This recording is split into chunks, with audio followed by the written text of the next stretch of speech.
আমার গল্পটা হলো আমি অনেক কষ্ট করে বড় হয়েছি। আমি আমার বয়স যখন 8 বছর 9 বছর চলে সে সময় আমার যতটুকু মনে আছে। তা আমি আমাদের ফ্যামিলি হলো 2টা, বাবা একটা মা 2টা। মানে আপনার মা কি বড় মা না ছোট মা? আমার মা হলো ছোট মা, দ্বিতীয় স্ত্রী আপনার বাবার। আমার বাবার দ্বিতীয় স্ত্রী।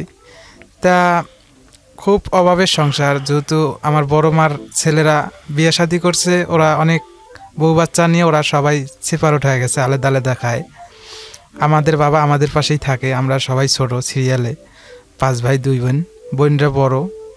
তা আমার প্রথম বোনের বিয়ে হয়ে যায়, আর মেজো বোনের উনি আমার নানার মামার কাছে বড় হইতো, ছোট থেকে বড় হয়েছে। তা ওখান থেকে আমার বড় ভাইটাও কাজ করতো, মানুষের বাসায় কাজ করতো। আমিও তারপরে শুরু করলাম মানুষের বাসায় কাজ করা। আমি পড়াশোনা করতে পারি নাই, শুধু পেটের খিদের কারণে আমি পড়াশোনা করতে পারি নাই। এমনও দিন গেছে আমাদের না খেয়ে থাকা লাগছে। আমি আমার মার কাছে খাবার চাইছিলাম স্কুল থেকে যাইয়া, যে আমাকে খাবার দাও। আমাকে খাবার না দেওয়ার কারণে আমি ওখান থেকেই স্কুল পড়া বন্ধ করছি। পরে আমি শুরু করলাম যে আমি খাবার না দেওয়ার কারণে স্কুল পড়া বন্ধ করছেন, মানে বুঝি নাই বিষয়টা। আমি স্কুল থেকে টিফিনের সময় খাইতে গেছি বাড়িতে, যেহেতু বাড়ির পাশেই স্কুল। খাইতে গেছিলাম, তা আমাকে খাবার চাইছি, যখন আমাকে খাবার দেওয়া হয় নাই। খাবার নাই মানে দিতে পারে নাই। হ্যাঁ, দিতে পারে না, খাবার ছিল না। বাবা কি করতো আপনার? আমার বাবা টিনে ঘরে মিস্ত্রি কাজ করতো, মানে ঘরের মিস্ত্রি ছিল। হ্যাঁ, ঘরের মিস্ত্রি কাজ করতো। খাবার দিতে পারে নাই। কোন ক্লাসে তখন আপনি? আমি ক্লাস এখন 2তে উঠছিলাম। এরপরে কি করছেন আপনি?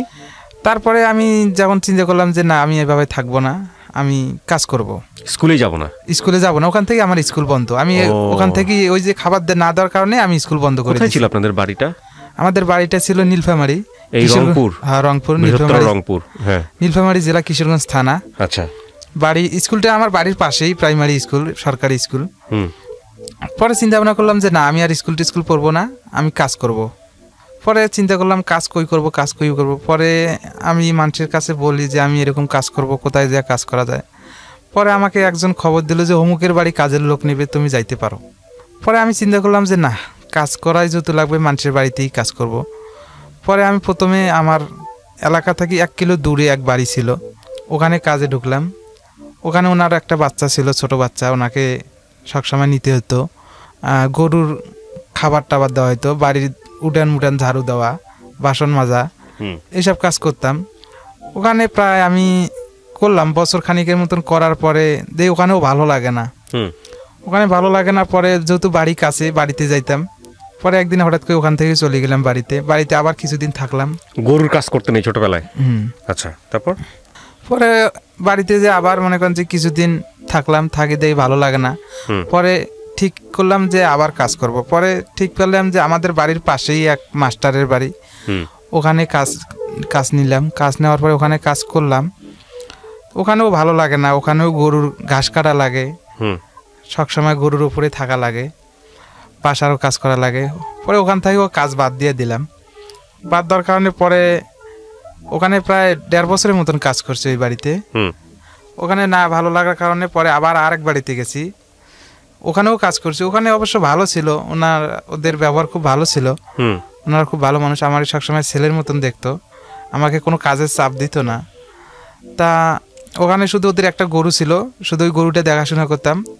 আর বাড়িতে যদি বাজার সদাই লাগতো, বাজারও কাছে ছিল, বাজার সদাই করা, এতটুকু করতাম। পরে মহিলাটা খুব ভালো ছিল, আমার খুব আদর যত্ন করতো। আমার শরীরে গোসল করার সময় আমার শরীর টরীর সব কিছু উনি করে দিত, পরিষ্কার করে দিত। হ্যাঁ, পরিষ্কার করে দিত। পরে ওনার ওখান থাকিও ভালো লাগে না, ওখানে থাকিও চলে আসলাম বাড়িতে। দেখলাম যে ওখানে আমি যেহেতু টাকা পাই না, আমার টাকার দরকার। আমি যতগুলো এই 3 বাড়িতে কাজ করছি, আমাকে কেউ টাকা দেয় না, শুধু খাওয়াইছে। আচ্ছা, আমি চিন্তা করলাম যে না, আমি টাকার বিনিময়ে কাজ করব, এখন আমার কোথায় যেয়ে কাজ করতে হবে। পরে চিন্তা করলাম, একদিন আমি হঠাৎ বিকালবেলা, আমি আর আমার এক ভাই, আমরা একসাথে ছিলাম, বড় হয়েছি। পরে ও আর আমি চিন্তা করলাম যে না, আমরা 2 জন মিলেই পালায় যেয়া অন্য কোনো জায়গায় দোকানে কাজ করব। পরে আমাদের যে জেলা, আমাদের গ্রাম থেকে জেলা, আপন ভাই না, আপন ভাই না, আমাদের প্রতিবেশী ভাই। হ্যাঁ। তা আমি চিন্তা করলাম যে আমরা দূরে যা কোথাও পালায় যা কাজ করব। পরে ও বললো যে ঠিক আছে, যাব। পরে একদিন আমরা নিয়ে ঠিক করলাম বিকালবেলা বাইরে হয়ে যাব। পরে আমাদের টাকা ছিল 100 টাকা করে, 200 টাকা নিছি, নিয়ে আমরা গেছি যে শহরের ভেতরে। কাজ পাই না, সারাদিন ঘুরছি, কাজ পাই না। পরে কাজ পাইলাম কোথায়, গ্রাম অঞ্চলে যে বাসগুলো চলে, লোকাল বাস, ওখানে ওদের একটা স্ট্যান্ড আছে, ওখান থেকেই ছাড়ি দেয়। ওখানে যা ঘুরতেছি, পরে ওখানে দেখি অনেক কটা হোটেল। পরে হোটেলে জিজ্ঞেস করলাম যে আমরা দুজন কাজ করব, আমাদেরকে কাজ দেওয়া যাবে নাকি। পরে ওনারা আমাদের পরিচয় নিল, পরিচয় নেওয়ার পরে বললো ঠিক আছে কাজ করো। আমাদের বেতন কত টাকা দেবে, বেতন ঠিক হলো 100 টাকা করে ডেলি দিবে, আর খাওয়াবে 3 বেলা। পরে কাজ করলাম, কাজ করতে করতে ও একদিন হঠাৎ তোর বাপ মা আসি ওরে নিয়ে গেল, খুঁজতে খুঁজতে অ্যাড্রেস পাইছে যে আমরা এখানে আছি। পরে ওরে নিয়ে গেছে। পরে আমি থাকলাম, আমি প্রায় 8-9 মাস ওখানে দোকানে কাজ করলাম। ওখানে কাজ করার পরে আমার একটা খবর এলো, আমার আপন চাচতো বোন, উনি সে সময় আবার ঢাকায় কাজের লোক পাঠাইতো, ওনার একটা নেটওয়ার্ক ছিল সে সময় এক বাড়িতে। তো উনি আবার আমারে কইলো যে এরকম একটা ঠিকানা আছে, তুই যাবি কাজে ঢাকায়। সে সময় কিন্তু ঢাকা শহরে আমি আসিনি, ফার্স্ট টাইম। পরে আমি কইলাম ঠিক আছে আমি যাব। ঠিক রোজা মাসের 1 মাস আগে আমারে পাঠাইলো ঢাকা। সে সময় ফোন টোন ছিল না, গ্রামে যোগাযোগ করার মতন কোনো সিস্টেম ছিল না। পরে আমি ঢাকায় আসলাম প্রথম ফার্স্ট টাইম আসলাম। বাসা ছিল মোহাম্মদপুর সেকেরটাকে 11 নম্বর 34 নম্বর হাউস। তো ওখানে আবার দেখি আমাদের এলাকারই আরও ছেলে আছে কাজ করতেছে, ওই বাসায় 2 ছেলে কাজ করতেছি। ওনারা কাজ করা শুরু করলাম প্রথম ফার্স্ট টাইম আসার পরে, কিছুদিন আসার পরে আগে যে পুরান কাজের ছেলেটা ছিল ওরে হঠাৎ করে বাড়ি করে দেওয়া হলো। মানে আমার যে কাজে নিচে ওনার যে এক ছেলে এক মেয়ে, তো ওই যে ছেলেটা আমার পছন্দ করে না, মেয়েটা পছন্দ করে। আমি ছোটো ছিলাম সে সময়। পরে ছেলে পছন্দ না করার কারণে আমি আর ওই বাসায় থাকতে পারতাম না। আমাকে ছাদে যে রুম ছিল ওখানে আমি থাকতাম। আবার যখন ওনারা অফিস শেষ করে আসতো বাসায়, তখন আবার আমি বাসায় আসতাম। এইভাবে চলতো। ওনার ছেলে আর মেয়ে বাসায় থাকতো, স্কুল পড়তো। পরে আস্তে আস্তে ওই ছেলেটা, যেমন পুরান ছেলেটা চলে গেছে কাজ ছেড়ে, পরে আমি কাজ করা শুরু করে দিলাম। পরে ওই বাসায় মনে করেন যে ওরা রোজার ঈদের আগে ওরা বিদেশে গেল ঘুরতে, আমাকে বাসার দায়িত্ব দিয়ে গেল গা। আমি একটা অ্যাপার্টমেন্টে আমি শুধু একা থাকি। আর ভাড়াটিয়া ছিল সে সময়, ভাড়াটিয়ারাও বাড়িতে গেছে দেশে। কম দেখা যায় যে 2 জন ভাড়াটিয়া ছিল পুরো 5 তলা ফ্ল্যাটের মধ্যে, আমি একাই ছিলাম। পরে ওরা আসি দেখলো ওদের যা কিছু আছে সব ঠিক আছে। আমারে খাবার দিয়ে যাওয়া হয়েছে, আমাকে মাছ মাংস চাল ডাল যা কিছু সব আমাদের যতটুকু লাগে আমার দিছে, যে তুমি তোমার মতন রান্না করি খাবা। কিছু টাকাও দিয়ে গেছে, কিছু বাজার সদাই করে দিয়ে গেছে। পরে আমি খাইছি দাইছি থাকছি, ওনারা আসছে। পরে আস্তে আস্তে আবার ওনার মেয়ের থাকিয়া ওনার ছেলের অনেক কাছের হয়ে গেলাম। ওনার ছেলে আমার খুব ভালোবাসে, মেয়ে ভালোবাসে না। পরে ওখান থেকে আমি থাকলাম 19 মাস থাকলাম একটানা। তো আমি 19 মাস থাকার পরে আমি চিন্তা করলাম যে আমি বাড়িতে যাব, আমি আমার বাপ মার সাথে কথা বলতে পারি না। পরে ওনারা আমাকে বাড়িতে পাঠাইলো, বললো যে তোমার যদি ভালো লাগে তুমি আবার আসতে পারো। তা আমি আবার চিন্তা করছিলাম ঠিক আছে আমি আবার আসবো। পরে আমি বাড়িতে গেলাম, বাড়িতে কিছুদিন কাজ করলাম বাড়িতেই আমার আব্বার সাথে। ওখান থাকিয়া খবর হলো আমার আবার ওই চাচতো বোন কইলো যে যশোরে এরকম একটা বাড়ি আছে, শুধু বাসায় গাভী আছে, গাভী দুধ দিয়ে বেড়াবে। আমার এই কথা বলে নিয়ে গেছে। নিয়ে যাওয়ার পরে আমি গেলাম, যাওয়ার পরে দেখি না গাভীর যে দুধ দেয়, ঠিক আছে, আমার বড় ভাই যে বাসায় কাজ করতো সে ওই গাভীর দুধ বেচে বেলাইতো। তা আমাকে আর ওখানে দেওয়া হয় নাই, আমাকে দিছে আর এক জায়গায়, আর এক মহিলার কাছে। ওনারা স্বামী স্ত্রী জব করে, যশোরে কোন জায়গা সেটা আমার মনে নাই। ওখানে যাওয়ার পরে ওনার বাসায় উঠলাম, থাকার পরে উনি মহিলাটা আমার ভালো লাগে নাই। উনিও খুব অত্যাচার করতো আমাকে, সকাল বিকাল মারা ডাঙ্গা করতো, ছোট মানুষ ছিলাম আমি। পরে গেলাম, যাওয়ার পরে কাজ করতে করতে এরকম অত্যাচার ভালো লাগে না, বাড়িতেও কথা বলতে পারি না। আমার যে বড় ভাই ছিল ওখানে পাশে, তার সাথেও যোগাযোগ করতে পারতাম না, আমাকে যোগাযোগ করতে দিত না। আমার স্বাস্থ্য পর্যন্ত আমার দিয়ে রাইকা চলে আসে, তার সাথেও তো আর যোগাযোগ করার জন্য আমার কোনো ক্ষমতা ছিল না। পরে ওনাদের অত্যাচার আমার আর ভালো লাগতো না। প্রতিদিন মারা ডাঙ্গা করতো, শৈল টিপাইতো, পা টিপাইতো। ওনার একটা ছেলে ছিল, ওনারও আবার যত্ন করা লাগতো, একটা বাচ্চা ছিল ছোট, ওনারা অফিসে যায়, বাচ্চাটাকে নিয়ে আমাকে থাকা লাগে সারাদিন, বাসায় আবার কাজ করা লাগে। পরে আবার পাশে এক ভাড়াটিয়া ছিল, এক আপু, খুব আমাকে যত্ন করছে, আমার কষ্ট দেখে ওনারা অনেক কষ্ট মনে করছে। পরে আমার খাবার দাবারের কারণে ওনারা আমার বাসায় নিয়ে ডাইকে ডাইকে খাওয়াইতো মাঝে মধ্যে, এটাও তাদের সহ্য হইতো না, ওদের সাথে কথা বলতে দিত না। পরে আমি গেলাম, নিয়ত করলাম একদিন আমি সকালবেলা আমারে মাইর দিছি, আমি রাগ করে হাফ প্যান্ট পরা ছিল, আর একটা গেঞ্জি পরা ছিল, মাথার চুল বড় বড় ছিল, চুল কাটাইতে বলছিলাম, চুল কাটাইবো না, আমারে ন্যাড়া করে দিব, আমি ন্যাড়া করব না। পরে আমি চিন্তা করলাম, সকালবেলা উঠলাম, উঠার পরে যে মাইর দিল, এমন মাইর দিল যে রুটি যে ডলে না, রুটি ডলার ইয়েটা ভাঙে গেল গা, আমি হাত বাড়াইছি, আমার হাতের মধ্যে লাগিয়ে ভাঙি গেছে গা। পরে আমি চিন্তা করলাম যে আর থাকবোই না এখানে। তা আমার পকেটে 50টা টাকা ছিল, আমি 50 টাকা নিয়ে বাইরে হয়েছি, মনের আগুনে বাইরে হয়ে গেছি গা, আর ফিরে আসিনি। হাঁটতে হাঁটতে পুরো হাঁটতে হাঁটতে কই যাইতেছে আমার কোনো জানা নেই। হাঁটতে হাঁটতে হাঁটতে হাঁটতে আর ওই 50 টাকা আর 5 টাকা 10 টাকা খাইতে খাইতে আমি দেখি যে যশোর টার্মিনাল যে আছে, টার্মিনালে ওখানে ঢুকছি। আমি তো বাড়ি যাইতে পারবো না। আমি অবশ্য কাউন্টারে জিজ্ঞেস করলাম, ভাই এরকম রংপুর যাব, রংপুরে কোনো গাড়ি আছে নাকি? ভাই রংপুরের গাড়ি আছে, রংপুরের গাড়ি সকালবেলা ছেড়ে দিছে। রংপুরের টিকিট কত? কয় এত টাকা তো আমার কাছে নাই ভাই। পরে ওনারা আর আমাকে সাহায্য করতে পারে নাই। পরে টার্মিনালে আমি ঘুরতেছি আর খাইতেছি, ওই 50 টাকা শেষ ম্যাশ আসলো 20 টাকা 30 টাকা খেয়ে ফেলছি। তো ওখানে দেখি এক দোকানে ক্যারাম বোর্ড খেলতেছে। আমি ভাবলাম না, এখানে যে একটু ক্যারাম বোর্ড খেলা দেখি, বসে থাকি। ওখানে একটু ক্যারাম বোর্ড খেলা দেখতেছি। দেখার পরে এক ছেলের সাথে আমার পরিচয় হলো। সে, তার বাড়িটা কোথায় তা আমার মনে নাই, তার সাথে আমার পরিচয় হলো। তার আমি আমার বিস্তারিত সব কিছু বললাম, ভাই এরকম আমরা যদি একটা কাজ টাজ দিতে পারো খুব উপকার হবে আমার।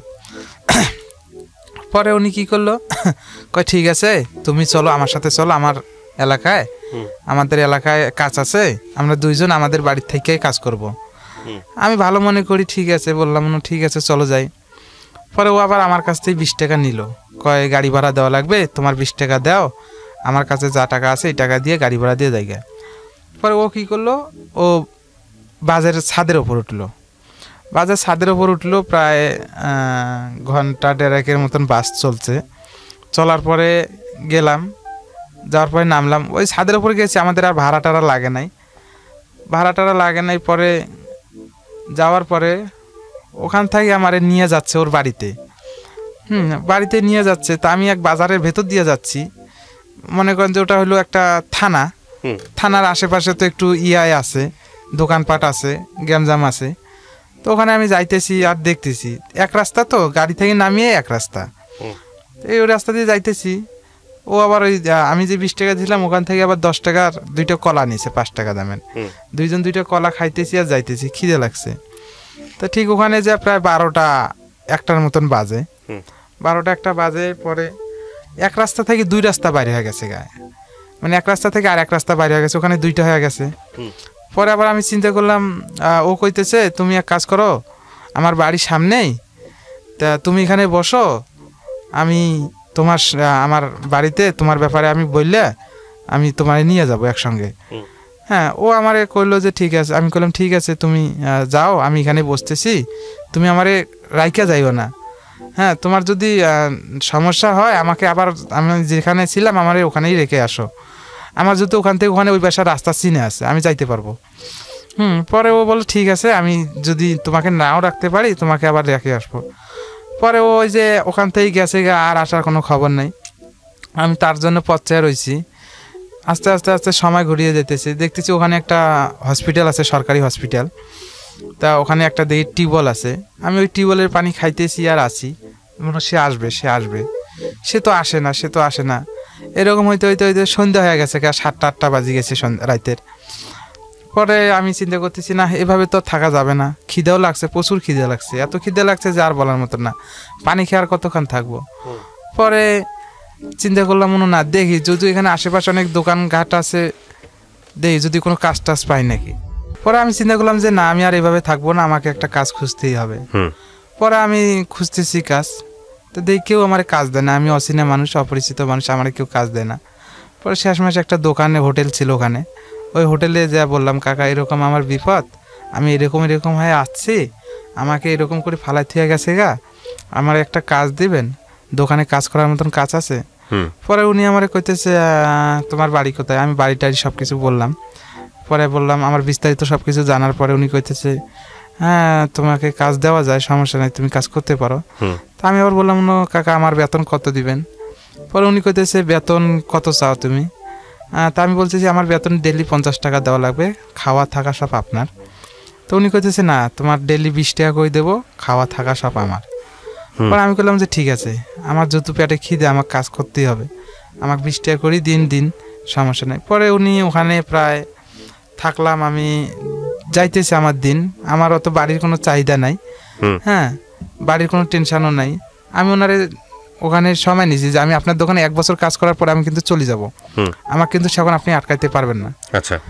পরে কইতেছে ঠিক আছে, উনি এইভাবে এই কথা কইছে। পরে কাজ করতেছি, চলতেছে, ওই আমি একাই হোটেলের মধ্যে। তা এর মধ্যেই মনে করেন যে আমার একটা দুর্ঘটনা গেছে গা। তা ওই গোসল করা লাগতো পুষ্কুণ্ডিতে, ওই এলাকায় টিউবওয়েলে গোসল করা যাইতো না, সবাই পুষ্কুণ্ডিতেই গোসল করতো। জি। তা ওই এলাকায় কিন্তু বানরও বেশি ছিল, সব এমএল গেমালে বানরের অভাব নাই। বানর? হ্যাঁ। ওকে। পরে আমি কি করলাম, একদিন আমি তাড়াহুড়া করে গোসল করতে যাইতেছি। তো ওই যে মেডিকেলের যে ওয়াল ছিল, তা ওই ওয়াল টপকে আমি যাইতে চাইতেছি, আমি গেট দিয়ে যাইতেছি না, গেটটা একটু দূরে, আমি ওয়াল টপকে গেলে একটু তাড়াতাড়ি হবো। আমি এক জায়গায় সময় লস করছি, আমার টাইম ছিল, সেই টাইমের সময় একটু লস করছি, আমি তাড়াতাড়ি যাবো, তাড়াতাড়ি আসবো। তা আমি পাঁচিলে উঠার পরে আমি দেখবো জায়গাটা, যে আমি এখানে যে লাভ দেবো, জায়গাটা দেখে লাভ দেবো। জায়গাটা দেখতে যে আমি পড়ে গেছি গা, পড়ে যা আমার মুখের মধ্যে পুরো কাঁচ মাছ ঢুকিয়া মুখিয়া পুরো মনে করেন যে মুখ টুক লাল হয়ে গেছে। তা আমি আবার ভাবছিলাম যে কাটা মাটা মানে যায় নাই, হয়তো একটু ব্যথা পাইছি।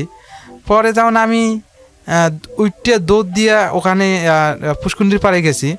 তো পুষ্কুণ্ডির পাড়ে যা আমি পানি ছিঁড়ে দিতেছি মুখের মধ্যে, তো দেখি পানি সব লাল। তো ওই পাশের আর এক লোক আর এক ঘাটে উনি ওই হাত মুখ ধুইতেছে, তো উনি দেখছে দূর থেকে, দেখে উনি দৌড়ে আসছে। তো উনি মনে করছে যে আমাকে মানে বানরে হাসর মারছে। আচ্ছা। তা আমি কইতেছি না আমার বানরে হাসর, আমি আর সত্য কথা বলতেছি না যে আমি পড়ে গেছি, আমি কইতেছি না বানরে হাসর দেয় নাই। আর উনি কইতেছে যে না বানরে হাসর দিছে। তো ওনার বানরে হাসর দেয় নাই, আমি এরকম তাড়াহুড়া করিয়ে ওয়াল টপকে আসতে ধরছি, পরে পড়ে যায় এরকম হয়েছে। পরে কাজ টাজ ঢুকছে মুখের মধ্যে। পরে এই অবস্থায় উনি আবার আমাকে চিনতো যে আমি অমুক দোকানে কাজ করি। পরে ওই দোকানে নিয়ে গেল। তো ওখানে যে সরকারি যে হসপিটালের ভেতরেই কিন্তু পুষ্কুণ্ডিটা, তো ওখানে আমাকে ভর্তি করে নেয়। আমার হোটেলের পাশে একটা ক্লিনিক ছিল, ক্লিনিকে ভর্তি করাইলো। ওখানে আমার ট্রিটমেন্ট চললো। আমি হাসতেও পারতাম না, খাইতেও পারতাম না, খুব কষ্ট করে ওখানেও দিন কাটাইলাম। কাটার পরে প্রায় এক নার্স ছিল, একটা মেয়ে নার্স, উনি আবার খুব যত্ন করতো। উনি সকাল বিকেল আমাকে ড্রেসিং করাই দিত। ওনার সহযোগিতায় আমি অনেক তাড়াতাড়ি সুস্থ হয়ে গেছি। উনি সবচেয়ে খেয়াল করতে বেশি। তো দোকানটা ছিল কি, দোকানে অনেক ভদ্রলোক আসতো, ক্লিনিকের ডাক্তার, নার্স, স্টাফরা এখানে খাইতে আসতো, যেহেতু আমি খাবারটা দিতাম। হ্যাঁ, এই হিসাবে আমার খুব ভালোবাসতো। পরে আমি 2 ঈদ কাটাইলাম, কুরবানির ঈদ কাটাইলাম, রোজার ঈদ কাটাইলাম। কাটার পরে হঠাৎ আমার একদিন বাড়ির কথা মনে পড়লো, যে আমি বাড়ি চলে যাব। আমার মনে হয়েছে যে আমার 1 বছর হয়ে গেছে গা। আমি এর আগেও কিন্তু বাড়ি যাওয়ার জন্য বলছিলাম, তবে ওরা আমাকে পাঠাইতে চায় না। হ্যাঁ, পরে একদিন হঠাৎ একবার মন একবার ভেঙে গেছে যে আমার বাড়ি যাওয়াই লাগবে। পরে আমি চিন্তা করলাম যে না, বাড়ি যাও তো যাওয়াই লাগবে, তাহলে ওনাদের আশায় আমি থাকবো না, আমি আমার মতন চলে যাব। পরে আমি যে ওই যে আমার দোকানের কাকার সাথে যে সবকিছু ঠিক করছিলাম, তো ওই কাকা আবার উনি আবার কি করছে, উনি ওই দোকান ওনার ছেলের কাছে বুঝাই দিয়ে উনি আলাদা ব্যবসা করে, ক্ষীরের ব্যবসা করতো। পরে উনি ওই কাকা তো আর নাই দোকানে ওই টাইমে। পরে ওনার ছেলে ব্যবসা করতো আর ওনার ওয়াইফ। পরে আমি চিন্তা করলাম না, আজকে যেহেতু যাবো, সকালবেলা উঠছি, উঠে বললে দিছি যে আমি আজকে বাড়িতে যাব। তারপরে আমি যে গোসল টোসল দিয়ে আমার কাপড় চোপড় যা ছিল সব প্যাকেট করছি। প্যাকেট করার পরে ওনারা আমাকে আসতে দিবে না। পরে অনেক কিছু বুঝাইতেছে যে এরকম এরকম যাস না, ঠিক আছে। এর মধ্যে আরেকটা কাহিনী হয়েছে, আমার বাড়ির ওপর চাহিদা হলো কি, আমার মতো নেই একজন আসে আমার কাছে কাজ চাইছে। আমি যেরকম করে কাজ চাইছি, ও আসে আমার কাছে এরকম কাজ চাইছে, ভাই আমি এরকম সমস্যা, আমি বাড়িতেই বাইরে আসছি, আমাকে যদি একটা কাজটা থাকে দাও, খুব উপকার হবে। পরে আমি আবার ওই ব্যাপারটা তাদের কাছে শেয়ার করলাম। হ্যাঁ, তারা বললো যে ঠিক আছে রাখো। ছেলেটার আঙ্গুল 3টা আঙ্গুল নাই, 2টা আঙ্গুল আছে এক হাতের। ও আবার পড়াশোনা ভদ্রলোকের মানে উনি যেভাবে যে কথাবার্তা মনে হয় যে ভালো শিক্ষিত মানুষ। তো ওনারা আবার কাজ দিলাম, তা দেখি যে আমার থেকে ও হয়ে গেছে অনেক ফেভারেট ওনাদের কাছে। পরে আমি চিন্তা করলাম যে না, যেহেতু ওনাদের লোক চলেই আসছে একজন, আমি আর থাকবো না, আমি চলে যাই। পরে আমি সকালবেলা আমার কাপড় চোপড় যা আসলো গোসল টোসল করে আমি বাইরে হচ্ছি, ওনারা আসতে দিবে না। পরে যখন আমি চলেই আসবো, সেখন ওনারা ওই আমার যে আমি আম্মা কয়ে ডাকতাম, হ্যাঁ, তা ওই আম্মা আবার বলে যে ঠিক আছে যেহেতু যাবি, তা ওনার ছেলের আমি ভাই বলতাম। তা ওই ভাইয়া আসলো, আসার পরে আমাকে টাকা দিল, কয় ঠিক আছে যাবি, ভালো কথা, আমি তোরে কিছু মার্কেট করে দেই। পরে আমার প্যান্ট শার্ট একটা ব্যাগ কিনে দিল, ভালো কিনে দেওয়ার পর সব কিছু গোছায় মোছায় দিল, বিস্কুট টিস্কুট কিনে দিছে। তা কিনে দেওয়ার পরে কিছু টাকা দিছে। তা আমি টাকা সে সময় চাইছিলাম, আমাকে গোটাল নোট দিবেন না, আমাকে সব খুচরা টাকা দিবেন, আমাকে যা টাকা দিবেন যাই দেন সব আমাকে খুচরা টাকা দিবেন, 10 টাকা 20 টাকার নোট। পরে উনি আবার সবগুলো এই 10 টাকা 20 টাকার নোট কালেকশন করছে। কালেকশন করার পরে আমার প্যান্টের 4 পকেটে ভর্তি করে টাকা দিছে। এই যে গল্পটা আপনি বলতেছেন, তখন আপনার বয়স কত? তখন আমার বয়স, আমি খারাপ জিনিসটা বুঝতাম না। আর বাড়ি থেকে ততদিন আপনি কতদিন যাবত দূরে? বাড়ি থাকি প্রায় ওই যে আমি এখানে হারাই যাওয়ার পরে 14 মাস থাকলাম, আর ওই দিকে 3 মাসের মতন ছিলাম। এগুলো সবই হচ্ছে পেটের দায়, মানে এই কাজগুলো সবই পেটের দায়। হ্যাঁ, মানে বাড়ির ঠিকানা ততদিনে ভুলে গেছেন? না, বাড়ির ঠিকানাটা আমার মনে আছে যে আমার বাড়ি হয়েছে, কিন্তু বাড়ির লোকজন জানে আপনি হারাই গেছেন। আমি বলি, হ্যাঁ, আমি যে এটা আমি আপনাকে বলবো, আমি যখন বাড়ি ফিরার পরে যে যা ফেস করছেন। হ্যাঁ, তারপর পরে আমি চিন্তা করলাম যে না, আমি চলে যাব। ওনারা আমাকে টাকা পয়সা দিল। তা ওই যে পরে আমাকে কইলো যে তুই তো যাইতেছস, সবাই রে বললাই যে তুই যাইতেছস। হ্যাঁ, ওখানে একটা ভালো সম্পর্ক হয়েছে মানুষের সাথে। সবসময় ওই যে দোকানে থাকি আমরা চিনি ময়দা অনেক কিছু নিয়ে আসতাম, ওই দোকানে গেলাম, ভাই আমরা চলে যাচ্ছি, উনি আমাকে কিছু টাকা দিল। পরে আমি হসপিটালে উঠলাম, ডাক্তার এই যে নার্স এদেরকে বললাম যে আমি চলে যাচ্ছি। হ্যাঁ, ওনারাও আমাকে কিছু কিছু টাকা দিয়েছে সবাই। তা আমি টাকাগুলো গণি নেই যে আমাকে কে কত টাকা দিছে, কে কত আমাকে টাকা দিল সেটাও আমি গণি নেই। আর আমার টাকা জানাও ছিল না যে আমার কাছে এত টাকা ছিল। যা টাকা দিতেছে আমি সব পকেটের মধ্যে রাখতেছি আর ব্যাগের মধ্যে রাখতেছি। পরে আমি রওনা দিলাম ওখান থেকে প্রায় 10টার দিকে। আমাকে গাড়িতে উঠে দিল, হ্যাঁ, যে টার্মিনাল যায় এই গাড়ি থামবে, তুমি আমি কইছি যে তুমি টার্মিনাল থেকে যাইতে পারবা? মানে হ্যাঁ, আমি টার্মিনাল থেকে যাইতে পারবো। তেমন কিন্তু কিছু কিছু বুঝতেছি আমি। পরে আমার বাড়ির কথা মনেই আছে যে আমার বাড়ি অমুক জায়গায়, আর আমি এখান থেকে এখানে গেলে আমার বাড়িতে যাইতে পারবো। পরে সে সময় বয়স কিন্তু খারাপ না, প্রায় 15-16 বছর বয়স আমার। পরে গেলাম, 10টার সময় চললাম গাড়িতে, প্রায় 12টা বাজলো, যে দেখি আমার টার্মিনালে আমাদের রংপুরের গাড়ি নাই, ছেড়ে দিছে সকালবেলায়। পরে চিন্তা করলো কি, কাউন্টারওয়ালা আমাকে নাটোরের গাড়িতে উঠে দিল। আচ্ছা, হ্যাঁ, নাটোরের গাড়িতে উঠে দিল। আমি কইতেছি নাটোরের গাড়িতে উঠে দিলে আমি নাটোর থেকে কেমনে যাব? কয় নাটোরে নামবে, আর পরে নাটোর থাকিয়ে গাড়ি আসবে, ওই রংপুর করে চিল্লাবে, তুমি ওখান থেকে আবার ওখানে টিকিট কাটবো, ওখানে কাউন্টার আছে, ওখানে টিকিট কাটলে তুমি রংপুর যাইতে পারবা। আমি চিন্তা করছি আমি রংপুর যাইতে পারলে আমি বাড়িও যাইতে পারবো। পরে এই গাড়ি আমাকে নিয়ে গেল, ঠিক আছে, বিকালবেলা 5টার দিকে নিয়ে নামাই দিল নাটোরে। নিয়ে নামাই দেওয়ার পরে টিকিট কাটলাম।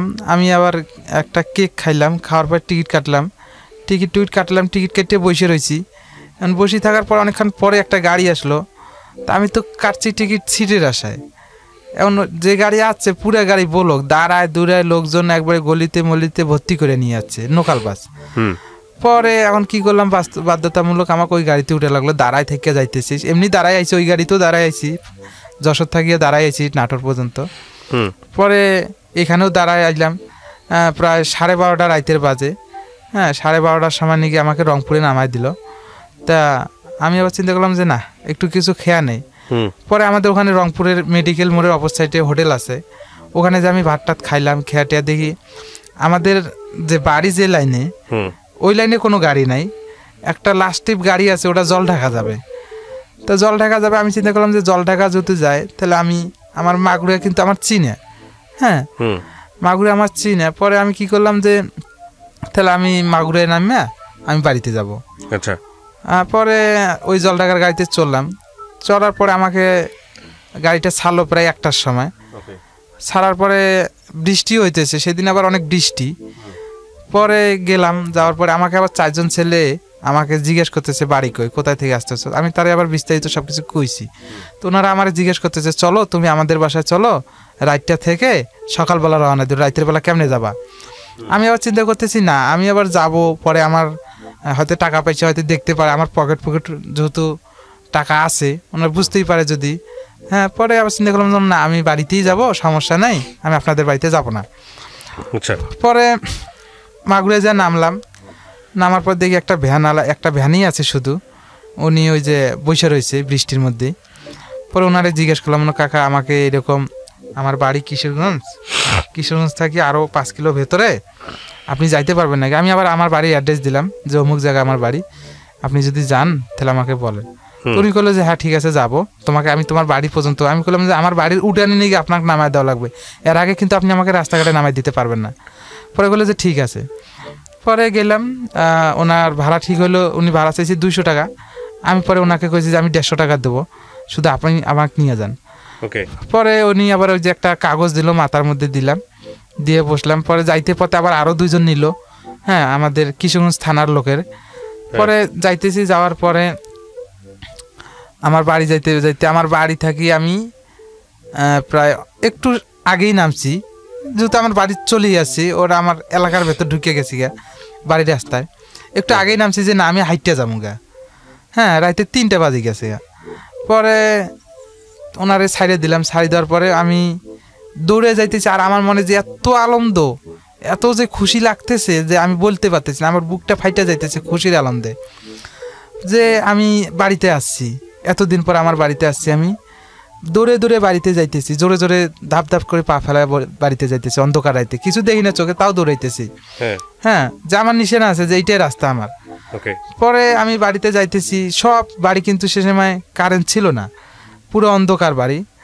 তা আমি বাড়িতে যাওয়ার পরে দেখি আমার বাড়ি পুরা নীরব, 3টা বাজে যেহেতু বাড়ি নীরব। তা আমি যে আমার বাড়িতে আমার মা যে ঘরে থাকে ওই ঘরে আমি ডাকতেছি, আমি প্রায় অনেক ডাক দিছি, প্রায় 60-70টা ডাক দিছি, তারপর আমার মা ওঠে না, মা মা মা মা কয়ে ডাকতেছি, ওঠে না ওঠে না ওঠে না, গেটের মধ্যে থাপড়াইতেছি, ওঠে না ওঠে না ওঠে না। পরে আমার মা উঠলো, না ঘর থেকে জিজ্ঞেস করতেছে কে, মা আমি আইনুল আসছি আমি। হ্যাঁ, ওনার অতটা স্মরণশক্তি নেই, উনি তো জানে যে আমি নাই, ঠিক আছে, উনি আর বিশ্বাস করে না। তা যখন বারবার ডাকতেছি উনি আসলো, আসার পরে গেট খুলি দেখে যে আমি, উনি বিশ্বাস করতে পারে না যে আমি। হ্যাঁ, আমি বারবার করতেছি আইনুল আমি। পরে উনি যখন আমি এই কথা বলছি, উনি আমার ঘরের ভেতর ঢুকলাম, ঢুকি দেখতেছে আমি আইনুল, ঠিক আছে, উনি যে কান্না কাঁদছে, হ্যাঁ উনি বিশ্বাস করতে পারে না যে আমি আসছি। হ্যাঁ, পরে ওনার সাথে অনেকক্ষণ জড়ায় ধরে কাঁদতেছে আমার নিয়ে। পরে সব কিছু গেল, কথা সব কিছু বললাম, বলার পরে আমার আর বাপের কথা জিজ্ঞেস করলাম না। হ্যাঁ, পরে আমি সকালবেলা যখন ঘুম থেকে উঠি দেখি যে আমার পুরো এলাকা মানুষ আর মানুষ হয়ে গেছে। আচ্ছা, আপনি বুঝতে পারতেছেন না কেন? না, আমি বুঝতে পারতেছি না যে এত মানুষ হয়েছে কেন। হ্যাঁ, আমি জানি না যে এত কিছু ঘটছে আমার বাড়িতে। পরে দেখি মানুষ আর মানুষ, মনে করেন যে অনেক মানুষ, যে আমার বাড়ির জায়গা দেওয়ার মতন কোনো সিস্টেম নাই, রাস্তাঘাটে খালি মানুষ আসতেছে আমাকে দেখার জন্য। হ্যাঁ, এই জন্য আমি পরে জিজ্ঞেস করতেছি কি হয়েছে, আমাকে দেখার জন্য এত মানুষ আসছে কেন। পরে যেমন আমি মানুষের কাছে শুনি যে এরকম বিস্তারিত যে আমি মারা গেছি ওখানে, হ্যাঁ আমাকে মেরে ফেলা হয়েছে। আমারই এলাকার এক লোক এসে বলছে যে তুই যে মারা গেছস, আমি ডেরেনে দেখছি যে তোরে মাইরে ফেলাইছে। হ্যাঁ, এই জন্য ওনারা অনেক দীর্ঘ বিশ্বাস যে আমি আর বেঁচে নাই। যেহেতু আমার এলাকার লোক আসি বলছে যে আমি নিজের চোখে দেখে এসেছি যে তুই মারা গেছিস গা, যে এইরকম আপনার ছেলে মারা গেছে, আমার নিজের চোখে দেখা, আমি ডেরেনে লাশ দেখছি। হ্যাঁ, পরে এই জন্যে ওনারা অনেক কিছু করছে, এই জন্যে আমি হারিয়ে যাওয়ার পর মধ্যে ওনারা অনেক তাবিজ কবাজ করছে যে আমি আসবো না, আমি বেঁচে আছি কি না নাই। হ্যাঁ, তা আমি আবার যে বাসায় ছিলাম উনি আবার আমাদের বাড়িতে আসছিল। হ্যাঁ, উনি তো আর মারি ফেলায় নাই, যেহেতু আমাকে উনি আসতেই পারে, উনি আবার অনেক সাহস নিয়ে আসছিল আমাদের বাড়িতে। আসার পর আমার বাপ মার সাথে কথা বলছে, তো ওনাকে আবার যেরকম আসছে উনি, ওনাকে ওইভাবে ছেড়ে দেওয়া হয়েছে, ওনাকে আটকানো হয় নাই, ওনাকে জোর করা হয় নাই। হ্যাঁ, ওনাকে মারা ডাঙ্গা করা হয় নাই। পরে শুনি যে আমার বাড়িতে আমার জন্য অনেক কিছু করা হয়েছে। পরে তাবিজ কবেজ, যেমন দেখছে যে না ও তো মারাই গেছে। হ্যাঁ, প্রায় মাসখানেকের ভিতরে 40-40 করছে, আমার 40 পর্যন্ত মানুষ খাইছে। হ্যাঁ, খাওয়া টাওয়ার পরে মুন্সি মৌলবীকে দাওয়াত দিয়ে খাওয়াইছে। তা এর মধ্যেই মনে করেন যে আমার আব্বার একটা কেস ছিল ঘরের। হ্যাঁ, যেহেতু ওরা কেস ছিল বলতে কি আমার আব্বার নামে ছিল না, আমার আব্বাকে সাক্ষী করা হয়েছিল, আমার 2 ভাই আর আমার আব্বাকে সাক্ষী করা হয়েছিল। আমার শোকে শোকে একদিন ওরা হাজুরা দিতে গেছে, ওদেরকেও আটকায় দিছে, ওদের রায় দিয়ে দিছে, 10 বছরের রায় করে দিয়ে দিছে। পরে ওরা এখন জেলে, আমার বাড়ি পুরো ফাঁকা। আমি যেদিকে আমার বাড়ি পুরো ফাঁকা, শুধু মহিলারা আছে, পুরুষ মানুষ নাই। হ্যাঁ, যে আমার যে সৎমার যে বড় ভাই, উনি একটু বলদ টাইপের, উনি মানে বোকা শোকা মানুষ, ওনারা তো কোনো চাহিদা নেই। এখন উনি যে কাজ করি যে এই যে বাকি ফ্যামিলি চালাবো, এটার কোনো সামর্থ্য নাই। পরে চালাইতেছে যে ওই যে যাদের কাজ করতে গেছে সাক্ষী ছিল, তারাই কিছু খরচ দিতেছে, ওরা ওই খরচে চলতেছে। ওরা আবার ভালো ভালো প্রভাবশালী লোক, সবাই মাস্টার, প্রাইমারি স্কুলের মাস্টার, কেউ চাকরিজীবী, ওরাই ওখান থেকে খরচ দিতেছে, সেই খরচে চলতেছে। তা আমার আব্বাদের সাথে আমার আব্বা, আমার 2 ভাই আর ওরা হলো 6 জন, আর আমরা হলো 3 জন, এই 9 জনকে আসামি করা হয়েছিল। পরে আমি আবার চিন্তা করলাম যে না, একটু আমার আব্বা আর আমারে দেখে আসি। পরে দেখতে গেলাম আমার আব্বারে, আমার ভাইরে জেলখানায়, নতুন জেলখানায় দেখতে গেলাম। হ্যাঁ, পরে দেখার পরে আমার আব্বা কি কান্দন যে আমি আসছি, ওনারা জানে যে আমি মারা গেছি। ওকে। পরে কি করলাম, বাড়িতে আসলাম। বাড়িতে আসার পরে চলতেছে আমাদের কষ্ট, এইভাবেই চলতেছে, যত পুরুষ মানুষ নাই, আমার আব্বাও সবাই ভেতরে। এখন আমি বাড়িতে আছি, আমার বড় ভাই বাড়িতে আছে, আমরা টুকিটাকি করে চলতেছি, এইভাবে আমাদের দিন যাইতেছে। পরে হঠাৎ একদিন খবর এলো কি যে আব্বাদের জামিন হইতেছে। আচ্ছা। যে জায়গায় 10 বছরের করে রায় দেওয়া হয়েছিল, সেখানে আমরা 96 দিনকার ভিতরে বাইরে আসছে আমার আব্বা। হ্যাঁ, আসার পরে আবার মনে করেন যে আমার বাড়িটা আবার আগের মতন হয়ে গেছে, সবাই হাসি খুশি, ফ্যামিলির মধ্যে কোনো ইয়া নাই। আর আমাদের 2 পরিবার হইলো আমরা অনেক সুখী। আমার সৎমা আমাদেরকে খুব ভালোবাসে, যেহেতু আমার আব্বা 2 বউকে এক বাড়িতেই ছিল। হ্যাঁ, ঘর যেহেতু আলাদা হইলো, বাড়ি একটাই ছিল। তা আমি আমার জীবনে আমি দেখি নেই যে ওদের কোনো ঝগড়া, আমার সৎমার সাথে আমার নিজের মার কোনো সময় ঝগড়া। আর আমার সৎমাও আমাদের সাথে কোনো সময় যে খারাপ ব্যবহার করছে তা না, সবসময় আমাদেরকে আব্বা আব্বা করে ডাকছে। কিছু খাইতে বসছে, আমাদেরকে ডাক দিছে খাওয়ার জন্য। হ্যাঁ, কিছু হলে আমাদেরকে খাওয়াইছে। আমরা এইভাবে আমাদের কষ্ট করি আমরা মানুষ হয়েছি, এখন এইভাবে চলতেছি আমরা। তা মনে করেন যে আমি পরে চিন্তা করলাম যে সবকিছু তো গেল গা, সবকিছু ঠিক হয়ে গেছে গা। আমি আসার পরে তারপর আপনি কি করলেন? ঠিক হয়ে গেছে, পরিস্থিতি স্বাভাবিক, সব ঠিক আছে, তারপর কি হলো? সবকিছু ঠিক হওয়ার পরে আমি আবার এক বাড়িতে কাজ নিলাম, যেটা হলো আমাদের বাড়ি থেকে আবার দূরে, আবার বাড়িতে কাজ নিলাম। হ্যাঁ, কাজ নিলাম বলতে কি আমার এক চাচতো ভাই, হ্যাঁ, বললো যে আমার কাপড়ের দোকান আছে, তুই এক কাজ কর, আমার কাপড়ের দোকানে থাক রংপুরে। সে ওই কথা কয়ে নিয়ে গেল, ঠিক আছে। পরে দেখি ওখানেও আমাকে বাসার কাজে লাগাই দিছে। হ্যাঁ, দোকানে নিয়ে যায় না, বাসার কাজে। ওখানে যদি আমার বাসার কাজ জানা, তা আমি বাসার কাজই করতেছি। তো ওই মহিলাটা আমার ভালো লাগে না। মহিলাটা ওদের ভালো, যেহেতু ওই আঙ্কেলটা একটা স্কুলের হেডমাস্টার। মহিলাটার নেচার ভালো না। পরে আমি চিন্তা করলাম না, এই মহিলার কাছে থাকবো না, ভালো লাগে না। পরে আমি আবার ওই মহিলা থাকতো রংপুরে, তা আমি আবার রংপুর থেকে ওই আঙ্কেল আবার থাকতো গ্রামে, যেখানে স্কুল সেখানেই বাড়ি, ওখানেই থাকতাম। পরে আবার আমি ওই আঙ্কেলের রান্না বান্না, হ্যাঁ, বাসার কাজ টাজ করতাম, ওখানেও দেয়, ভালো লাগে না। পরে ওই বাড়ি যাইতে চাই, দেয় না, টাকা চাইলে বেতন চাইলে বেতনও দেয় না। পরে আবার চিন্তা করলাম না, ওখানে আর যাবো না, ওখানে যাবো না। একদিন আমি ভোরবেলা চিন্তা করছি যে যেহেতু আমাকে যাইতে দেয় না, আমি পালাই যাবো এখান থেকে। পরে শীতকাল, কুয়াশা, হ্যাঁ, প্রচুর শীত। আমি কি করছি, সব খায়াটে আমি ঘুমাইছি, ঘুমায় রাইতে 3টা বাজে বাইর হয়েছি। আমি কাপড়ের উপর কাপড় পরছি, কাপড়ের উপর কাপড় পরছি, যা কাপড় ছিল সব পরছি। পরার পরে আমি একবারে আস্তে করে পেছনে, বাসার পেছনের গেট আছে, পেছনের গেট দিয়ে আস্তে করে বাইরে আমি মনে করেন যে মেইন হাটে হাঁটা শুরু করে দিয়েছি। আমার বাড়ি থেকে অনেক দূরের রাস্তা। আমি চিন্তা করতেছি যে আমি হাঁটতে হাঁটতে আমি চলে যাব, আমি যত দূর হাঁটতে যাবো ওরা আমাকে আর পরে পারবে না ধরতে। পরে আমি দেখতেছি হাঁটি যাইতেছি, তা রাস্তার মধ্যে, রাস্তাটা কিন্তু অনেক ভয়ঙ্কর। হ্যাঁ, এক সময় ডাকাতি হইতো ওই রাস্তায়। পরে আমি সাহস নিয়ে গেছি, গিয়ে দেখি লোকজন, ওই যে সিকিউরিটি গার্ড আছে, ওরা আবার ওই যে লোকজন যেন যাইতে পারে না, এই জন্য আবার সিকিউরিটি দেওয়া হয়েছে। তো ওনারা আবার ওই যে আগুন টাগুন জ্বালায়, আগুন করতেছে, শরীরে সেক দিতেছে। তা আমি এবার ওই আগুন পোয়াইতেছি আর কিছু দিন যে কইতেছি আঙ্কেল আমাকে যাইতেই হবে, ওনারা আমাকে যাইতে দিবে না। পরে ওনাদেরকে আবার ভুলে টুলে আবার ওই ঠুস করি আবার দৌড় দেয়। হ্যাঁ, ওনারা আমার পেছনে দৌড়ে না। এরকম করে আমার প্রায় সকাল হইতে হইতে আমি অনেক দূর চলে আসছি। চলে আসার পরে দেখা গেল যে যখন গ্রাম অঞ্চলের লোক বাইরে হয়ে গেছে কাজের জন্য, হ্যাঁ দেখা যায় সাইকেল ছিল সে সময় এলাকায়, কিন্তু সাইকেল তো ওই সাইকেল খালি সাইকেলে যায়। আমি কই ভাই আমার একটু নিয়ে যাও সামনে। হ্যাঁ, এরকম করি আর সাইকেল ওর সাইকেল এরকম 2-3টে সাইকেল আমি পাল্টায় বাড়িতে আসছি। বাড়িতে আসার পর আমি তাদেরকে বিস্তারিত সব কিছু বলছি যে এরকম। হ্যাঁ, পরে ওই মহিলা আসছিল আমাদের বাড়িতে। পরে আমি মহিলারে বললাম না আমি যাব না, আপনি আমাকে বেতন টেতন দেন নাই, আর আপনার কাজও আমার ভালো লাগে নাই, আমি আর যাব না। আচ্ছা, পরে এটা কত সালের ঘটনা আপনি যে ঘটনাটা বলতেছেন?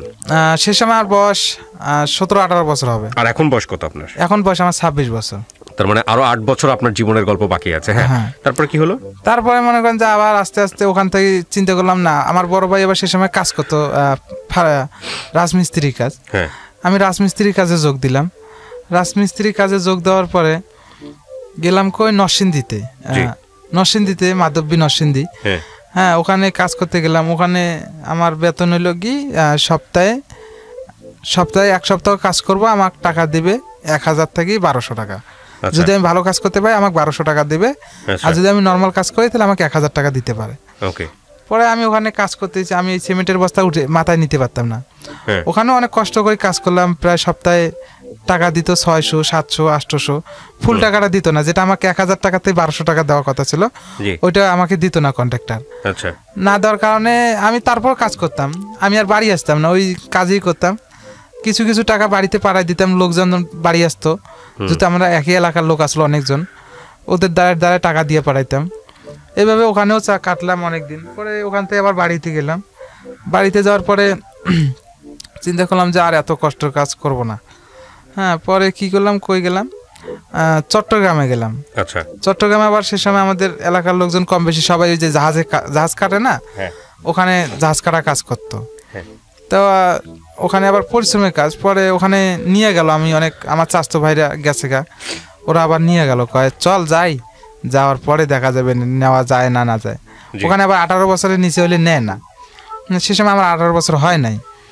পরে গেলাম, যাওয়ার পরে কাজ ঢুকাইলো আমাকে। ঢুকার পরে আমি কাজ করতাম লুকায়। ওখানে যেহেতু 2 গ্রুপ ছিল, এক গ্রুপ ছিল কি যে ইঞ্জিনের কাজ করতো, অনেক ভারী মাল টানতো, আর এক গ্রুপ ছিল যে জাহাজটা যারা কাটতো বাতি দিয়ে। হ্যাঁ, এদের একটা মিস্ত্রির সাথে 3টে হেল্পার ছিল। তা আমি এবার এদের সাথেই কাজ করলাম, মানে এক মিস্ত্রির সাথে যদি 3টে হেল্পার, এত প্রেশার দিবে না। ওখানে আমার বেতন দিল 180 টাকা, 8 ঘন্টা ডিউটি করলে 180 টাকা পাবো। তা ওখানে কাজ করতেছি আমার প্রায় 15 দিন, মাসের 1 মাসের ভেতরে 15 তারিখ আর 20 তারিখ 15 তারিখে বেতন, 20 তারিখ বেতন দিত আর 5 তারিখ বেতন দিত। তা আমি 5 তারিখ প্রায় আমার এক বিলে আসতো আমার 3500 টাকা, 3000 টাকা। তা আমার খাইতে যাইতো, খাওয়া দাওয়া বাসা ভাড়া মিলে যাইতো 1500 টাকার মতন, আরও থাকতো 1000-2000 মতন টাকা। তো এই টাকার থেকে আমি কিছু টাকা বাড়ি দিতাম, কিছু টাকা ভাঙতাম, বেশিরভাগ টাকা বাড়িতেই দিছি। বাড়িতেও সে সময় অভাব ছিল আরও। পরে ওখানে প্রায় করলাম, ওখানে আমি একটা ভালো কাজ জানলাম। হ্যাঁ, ওই কাজটা আমি জানলাম পুরো কমপ্লিট আমার জানা, একটা মিস্ত্রি যতটুকু জানা আমার অতটুকু জানা। ওখানে জানার পরে দেখি যে না, আমাকে মিস্ত্রির দায়িত্ব দেওয়া হইতেছে না। পরে আমি যে ফোরম্যানের আন্ডারে কাজ করতাম, তো ওই ফোরম্যানটা আবার চেঞ্জ হয়ে গেছে আর আমিও যে মিস্ত্রির সাথে কাজ করলাম ওই মিস্ত্রিও চেঞ্জ হয়ে গেছে। পরে অন্য মিস্ত্রির সাথে কাজ করতেছি যে আমি চাই যে ফোরম্যান একটা ধরে আমাকে মিস্ত্রির চান্স দেওয়া হোক, আমি যেহেতু আমার কাজ সব জানা। তা দিল না। পরে আবার আমি কি করলাম, বাড়িতে আসলাম। বাড়িতে আসার পরে আর ওখানে যাওয়া হয় নাই। পরে আবার কাজ শুরু করলাম কি, আমি ব্রিজের কাজ করব, এই যে ফ্লাইওভারের কাজ হয় ব্রিজের। হ্যাঁ, ওই সবের কাজে ঢুকলাম।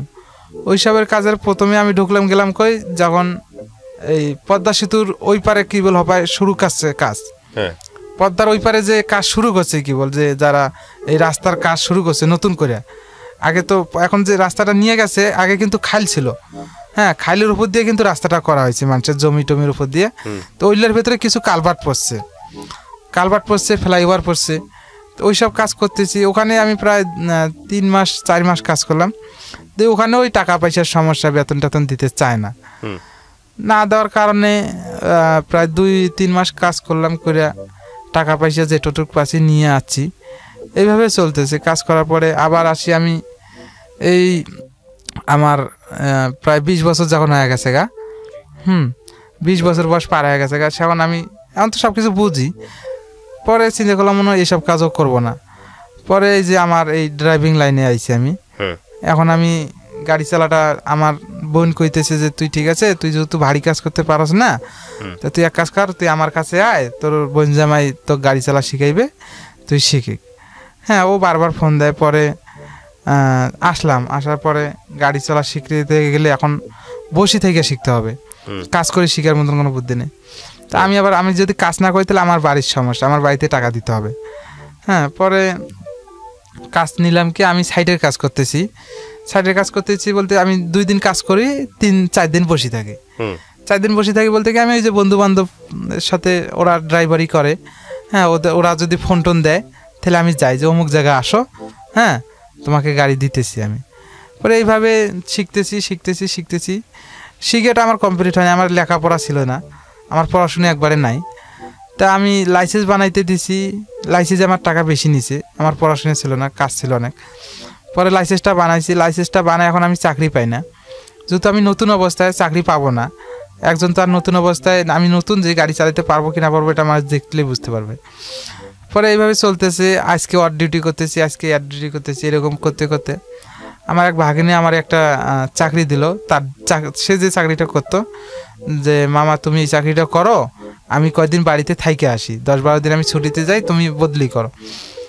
তা ওই চাকরিটা করলাম। মানে ওই স্যারটা ছিল হিন্দু স্যার, জনতা ব্যাংকের জিএম ছিল। তা খুব ভদ্রলোক ছিল। তো ওনার সাথে কথা বলার পরে ডিউটি করতেছি।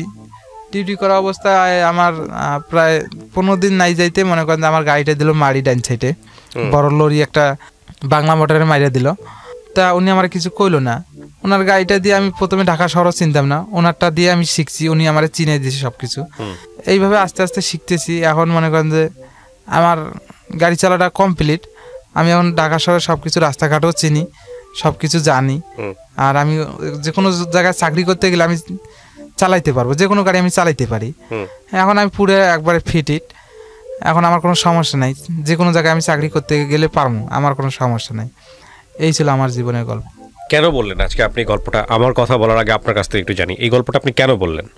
আমি এই গল্পটা বললাম যে মানুষের জীবনে কষ্ট থাকে, কষ্ট করিও কিন্তু অনেক কিছু করা যায়। তা আমি আমার জীবনে অনেক কষ্ট করছি, মানুষের বাড়িতে কাজ করছি, অমুক জায়গায় কাজ করছি, অনেক লাত্তি ঘুতে খাইছি। খাওয়ার পরে আমি আজকে এই জায়গা পর্যন্ত আমার আশা। হ্যাঁ, আমার চেষ্টা ছিল যে আমি এই জায়গা পর্যন্ত আমি সবসময় টাকার পেছনে ছুটছি। আমি যেখানে যত টাকা মানুষ কইছে যে ওই জায়গায় টাকা বেশি, আমি ওই জায়গায় ছুটছি। যে জায়গায় দেখছি যে টাকা বেশি, সব কাজের মধ্যে টাকা বেশি পাবো এই জন্য গেছি। হ্যাঁ, সব জায়গায় আমি যে এখানে টাকা শুনছি যে এখানে বেশি পাবো কাজ করলে, আমি ওখানেই গেছি। আমার এমনও দিন গেছে আমি খাওয়ার জন্য মাটির মধ্যে শুয়ে রয়েছি। কেন? খাবার নাই ঘরে, আমার ঘরে খাবার নাই, আমার বাপ ঘরে খাবার দিতে পারতেছে না। আমাদের ফ্যামিলি বড়, আমরা 5 ভাই খাইতে হবে। আমরা একবেলা খালি আর একবেলা না খেয়ে থাকি। আমাদের এমনও দিন গেছে আমরা রাত্রে না খেয়েছিলাম, আমাদের ভাত রান্না করলে তরকারি ছিল না। সেমন আমার মা কি করতো, আমাদের এই ভাতের যে ফেনা ছিল সেটাও রান্না করতো, সেটা রান্না করে আমাদেরকে খাওয়াইতো। ওটাও খেয়ে আমরা বাঁচছি, ওটাও আমাদেরকে রাতের বেলা খাওয়াইতো। একদিন এমন হয়ে গেছে যে আমাদের পুরো ফ্যামিলিতে কোনো চাউল নেই। ঝড় বৃষ্টি, সে সময় বর্ষাকাল, কাজে যাইতে পারে না। কাজে না যাওয়ার কারণে পুরো কোনো বাড়িতে চাউল নেই। সে সময় চালের দাম কিন্তু কম, আহামরি চালের দাম বেশি না। সে সময় 14 টাকা চালের কেজি, 13 টাকা চালের কেজি, 12 টাকা চালের কেজি। সেই সময় কিন্তু আমরা কষ্ট করছি। পরে আমার এক বড় ভাই এক লোকের কাছে অনেক মিনতি করার পরে আমাদেরকে কিছু চাউল উনি বাকিতে দেয়। পরে ওই চাউল নিয়ে আমরা আমাদের জীবন বাঁচাইছি। তরকারি হিসেবে বাদ দিলাম, তরকারি হয়তো দেখা গেছে যে শাক টাক এটা সেটা থাকি আমরা উঠে এনে খাইছি। আপনার গল্প শুনে আমার কিছু বলার নাই, আমি শুধু ছোট্ট করে একটা কথা বলি। সেটা হচ্ছে, এই গল্পটার মধ্যে এমন কি আছে যেটা প্রচার করতে হবে? খুব সিম্পল, একটা মানুষের হার না মানা গল্প। ও যখন ক্লাস 2-তে পড়ে, ওই সময়ে ও শুধুমাত্র টিফিন পেত না, এই কারণে সে পেটের ভাত জোগাড় করার জন্যে রাখাল হয়। ডেইরি ফার্ম আছে, সেখানে কাজ করা শুরু করে। যখন মনে হয়েছে ওখানে গেলে 2 টাকা বেশি হবে, সেখানে সে শিফট করেছে। করতে করতে করতে করতে এমন হয়েছে সে যে বাড়ি থেকে বিচ্ছিন্ন, এবং বাড়িতে নিউজ গেছে যে এই ছেলে মারা গেছে, সেখানে কুলখানি পর্যন্ত হয়ে গেছে। তারপরে সে একদিন বাড়িতে গেছে, তারপরে তাকে দেখে সবাই অবাক হয়েছে। মানে জীবনটা শুধুমাত্র 2টা পয়সার জন্যে কি ভয়ঙ্কর। এবং এটা কিন্তু আজ থেকে মাত্র 10 থেকে 15-20 বছর আগের গল্প। দারিদ্র্যের সাথে যুদ্ধ করে বেঁচে থাকার গল্প। ও নিদারুণ একজন পেশায় ড্রাইভার, কিন্তু ওর গল্প থেকে অনেক কিছু শেখার আছে। ও কিন্তু হেরে যায়নি, ও কোনো অন্যায় পথে যায়নি, ও কোনো খারাপ কাজ করে কোনো কিছু উপার্জন করেনি। হ্যাঁ, এবং ও কখনো ভিক্ষাও করেনি। ভিক্ষা করেছেন? না, আমি কখনো ভিক্ষা করিনি। আমি কখনো মানুষের কাছে হাত পাতিনি। কখনো মানুষের কাছে হাত পাতেনি। ওর জীবনে হয়তো কিছুই হয়নি এখন পর্যন্ত, খুব সাধারণ একজন মানুষ। কিন্তু এই সাধারণ একজন মানুষ হয়ে সমাজে টিকে থাকার যে যুদ্ধ, সেই যুদ্ধে সে কখনো অন্যায় পথ ধরেনি। তো সেই জায়গাটা থেকে আজকের এই গল্পটা অনেক অনেক শিক্ষণীয় একটা গল্প। হতে পারে ও ক্লাস 2 পড়ুয়া একটা মানুষ, 24 বছরে ওর লেখাপড়া হয় নাই, দারিদ্রতা ওকে কিছুই করতে দেয় নাই, কিন্তু ও জীবনের কাছে হার মানেনি। এটা একটা অসাধারণ গল্প। এবং আমি অবশ্যই আপনাকে ধন্যবাদ জানাই যে আপনার জীবনের এই গল্পটা আপনি আজকে এখানে শেয়ার করেছেন। লাখ লাখ মানুষ এটা শুনবে। আপনি অনুভব করেছেন যে আমার গল্পটা আসলে বলা যায় রেডিওতে, সেই জায়গা থেকে আপনি আমাদের এখানে আসছেন। আমি অবশ্যই আপনাকে ধন্যবাদ জানাই। প্রিয় দর্শক এবং শ্রোতা, যারা এই গল্পটি শুনলেন, তাদের একটা জিনিসই নেয়ার মতো আছে, সেটা হচ্ছে জীবনে কখনো হারতে হয় না। আমরা সবাই কোনো না কোনো সিচুয়েশনের মধ্য দিয়ে সামনের দিকে আগাই, সবাই কোনো না কোনোভাবে সিচুয়েশনের মধ্য দিয়ে বড় হই। মাথায় রাখবেন, আমাদের প্রত্যেকের সিচুয়েশনই প্রত্যেকের কাছে খুব গুরুত্বপূর্ণ, এবং প্রত্যেকেই কোনো না কোনো সিচুয়েশনের মধ্যে আছে। সুতরাং আপনার সিচুয়েশনকে স্ট্রাগল করে ওভারকাম করে যাওয়াটাই আপনার দায়িত্ব। কে কি মনে করলো অন্য কারোর সাথে কম্পেয়ার করে নিজের জীবনটাকে অনেক বেশি হাহুতাশে ভরে ফেলার একেবারেই উচিত নয়। অনেক ভালো থাকুন। আজকের মতো শেষ করছি। আগামী বুধবার